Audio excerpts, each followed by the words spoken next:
This week, Baltimore honored hundreds of Maryland healthcare workers who end up staffing the state's COVID-19 field hospital during the pandemic.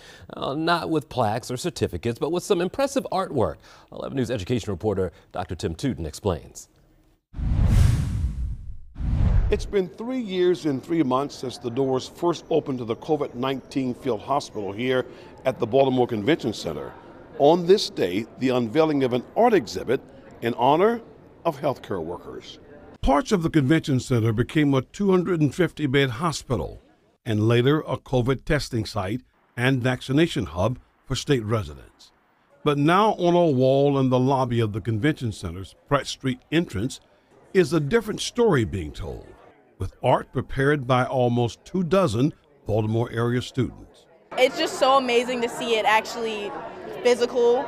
I remember watching people work in all the specific pieces, so it's like, oh, I know she did that piece and he did that piece. It really commemorates kind of the experience that we all went through as a community, the struggle and how we had to come together to really fight through it. As part of the Art with a Heart program, students used hand-cut tiles, recycled face shields, and gloves to form hexagonal shapes, along with 1,495 clay beads, representing the number of patients served by the field hospital. This is just a small piece of it because there's so much more work that people have done. So the fact that we can come together as a community and do something like this is just really amazing. From the beginning, like when we started designing it, everything was about how can we make sure we're appreciating all the people that contribute to the field hospital. It makes me feel amazing. Like, it's such a great opportunity in order to do this and to show this amazing source of public art over to the world. It was the proudest of moments for healthcare workers who served on the front lines during the pandemic.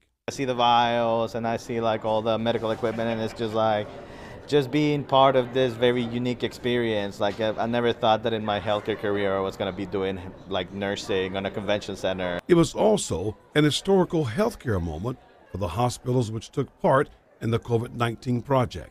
As I looked at set and looked at that artwork, I wanted us to just remember, number one, the lives that was lost, the lives we touched, and the difference we made in the community that we serve. None of us could have ever imagined to have such an impactful, permanent reminder of the challenge we faced, and not just what we accomplished, but how we went about accomplishing it. This art exhibit has the potential of catching the eyes of more than 500,000 people a year who will walk through these doors. At the Baltimore Convention Center, Tim Tootin, WBAL, TV 11 News. All right, Doc, thank you. That's all for this edition of 11 TV Hill. Thanks for joining us. We'll see you next time.